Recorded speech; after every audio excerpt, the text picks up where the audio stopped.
রোজা থাকা অবস্থায় হাতের বা পায়ের নখ কাটা যাবে কিনা? উত্তর কাটা যাবে, কোনো অসুবিধা নেই। রোজা রেখে হাত পা নখ কাটা যাবে, এর সাথে রোজা ভঙ্গের কোনো সম্পর্ক নেই। এমডি ইয়াকুব হুসাইন জানতে চেয়েছেন, রোজা রাখা অবস্থায় স্বপ্নদোষ হলে রোজা থাকবে কিনা? থাকবে, কোনো অসুবিধা নেই। স্বপ্নদোষ মানুষ ইচ্ছাকৃত করে না, অতএব স্বপ্নদোষ হলে বীর্যপাত হয়ে গেলে ঘুমের মধ্যে আপনার রোজা কন্টিনিউ করতে পাওয়া হবে।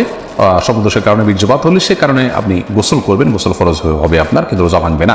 নাজির আহমেদ ফারুক আপনি জানতে চেয়েছেন, তারাবিতে আমরা যে দোয়া পড়ি এবং মুনাজাতে যে দোয়া করি এটা সুন্নাহ সম্মত কিনা? ভাই, তারাবির 4 রাকাত পর পর দোয়া পড়া বা তারাবির শেষে সবাই মিলে আলাদা করে দোয়া করার কোনো শিক্ষা, কোনো নির্দেশ রাসূল আকরাম সাল্লাল্লাহু আলাইহি ওয়াসাল্লাম থেকে দেন নাই। সাহাবায়ে কেরাম তারাবি জামাতের সাথে পড়েছেন, কিন্তু তারা এরকম কোনো দোয়া করেছেন বলে কোনো প্রমাণ নাই।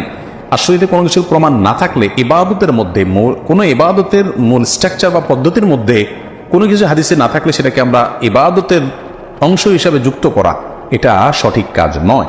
আমরা মনে করি যে এটাকে কেউ যদি তারাবির অংশ মনে করেন তাহলে ভুল হবে। হ্যাঁ, মাঝে মধ্যে করলেন সেটা ভিন্ন কথা। সালাতের পর দোয়া কবুলের সে জায়গা থেকে যা যা মতো দোয়া করলেন সেটাও অসুবিধা নেই, এটা ঐচ্ছিক বিষয়। কিন্তু সিস্টেম বানিয়ে নেওয়া এবং এটাকে একটা ফরম্যাটে আনা, যে নিয়মিত এই কাজটা করা, সেটা কিন্তু সঠিক নয়।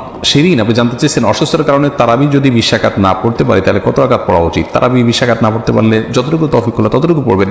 তারাবির রাকাত ফুলফিল না করলে যে কোনো গুনাহ হবে এমন না, ফরজ রোজার মতো। অসুস্থতার কারণে আপনি যদি 2-4 রাকাত 4 রাকাত কমও পড়েন, কোনো অসুবিধা নেই। শিহাব মন্ডল জানতে চেয়েছেন, রোজা অবস্থায় আতর বা পারফিউম করার বিধান কি? উত্তর হলো জায়েজ আছে, কোনো অসুবিধা নেই। আতর পারফিউম ব্যবহার করা যাবে, রোজা রেখে তেল ব্যবহার করা যাবে, কোনো অসুবিধা নেই। এরপরে সাইদুর রহমান জানতে চেয়েছেন, ইফতার ও সাহারির নিয়ত সম্পর্কে কিছু বলবেন? মুখে আরবি উচ্চারণ করা কি জরুরি? ভাই সাইদুর রহমান, নিয়ত হলো ইচ্ছা করার নাম। নিয়ত শব্দের অর্থ হলো ইচ্ছা করা। আর ইচ্ছা মানুষ মন দিয়ে করে। আমি ইচ্ছা করেছি, অর্থাৎ আমি মনে মনে কোনো প্ল্যান করেছি, এটার নামে হলো নিয়ত করা। রোজার নিয়ত করতে হবে অন্যান্য সমস্ত আমলের মতো, ইন্নামাল আমালু বিন্নিয়াত, সমস্ত আমলের নিয়তের উপর নির্ভরশীল। নিয়ত না থাকলে কোনো আমলই গ্রহণযোগ্য হবে না। কিন্তু নিয়তের মানে এই না যে মুখে উচ্চারণ করতে হবে। শরীয়ত আমাদেরকে মুখে উচ্চারণ করে নিয়ত করার কোনো শিক্ষা দেয়নি, এবং রোজার জন্য আলাদা কোনো নিয়তের শিক্ষা আল্লাহ তাআলা দেননি। নামাজের ক্ষেত্রেও কোনো নিয়ত, রোজা মুখে নিয়ত করার কোনো শিক্ষা আল্লাহ তাআলা দেননি। অতএব আমরা মনে মনে আমি যে রোজা রাখছি এটাই আমার নিয়ত হিসেবে যথেষ্ট হবে। আপনি ভোর রাতে কেন খেতে উঠেছেন? রোজা রাখার জন্য উঠেছেন, এর মানে হলো আপনার রোজা রাখার ইচ্ছা আছে, বাস নিয়ত আছে।